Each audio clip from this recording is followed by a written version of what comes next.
जो लोग विपक्ष के लोग प्रेस कॉन्फ्रेंस करते हैं, कुछ गलत अवधारणाओं को वो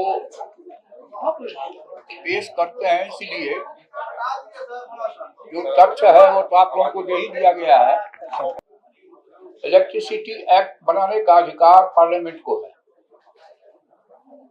कुछ आरोप लगते हैं कि कंपनी बना के हम लोगों ने इसको प्रॉफिट कमाने के लिए, गरीबों को शोषण करने के लिए बनाया। इसलिए समझिए कि इलेक्ट्रिसिटी एक्ट पार्लियामेंट बनाती है और ये देश फेडरल स्ट्रक्चर का देश है।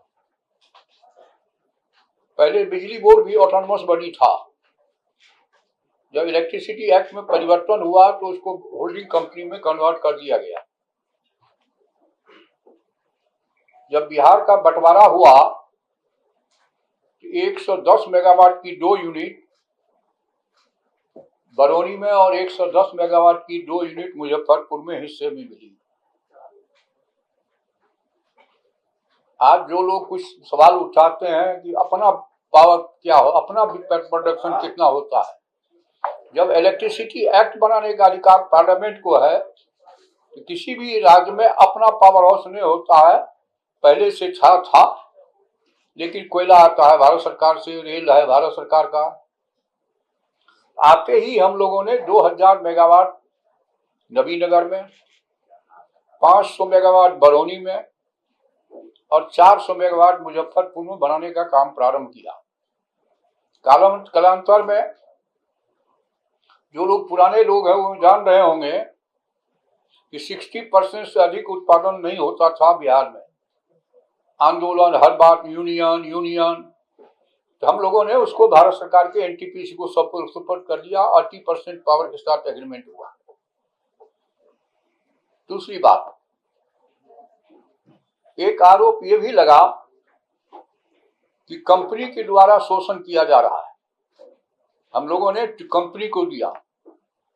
शुरू हुआ मीटर लगाने का काम कैसे में, पीके से नाम 19 में शुरू हुआ तो डिपार्टमेंट अपना करती थी, कंपनी करती थी। इधर हम लोगों ने आकर के टेंडर किया। डिटेल बता दीजिए टेंडर का। टेंडर में 5-6 कंपनियां आई।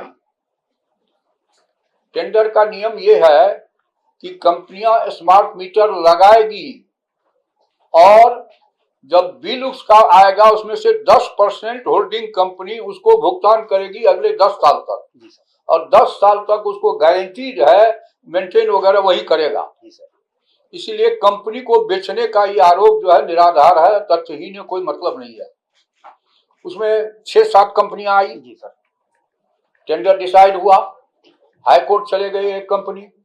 हाई कोर्ट ने कहा कि टेंडर करेक्ट है। सुप्रीम कोर्ट गई, 9 महीने की देरी हुई। इसमें सुप्रीम कोर्ट ने भी ओके किया। इस आधार पर, इसलिए इस पर भ्रष्टाचार का आरोप लगाना, गंदी बातों को प्रचार करना तथ्यहीन है, कोई औचित्य इसमें नहीं है।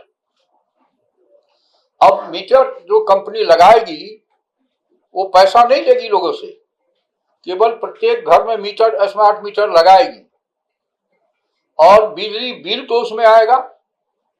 अब मेरी समझ में तो एक बात नहीं आती है, मोबाइल में जब ज्यादा बिल नहीं आता है तो स्मार्ट मीटर में कैसे ज्यादा बिल आएगा। और हर सोमवार को जो माननीय मुख्यमंत्री जी जनता दरबार करते थे तो शिकायत आती थी, बिजली बिल बेसी आ गया, बिजली बिल बेसी आ गया। तो माननीय मुख्यमंत्री जी ने उसी समय तय किया कि नहीं, अब हम स्मार्ट मीटर लगावेंगे।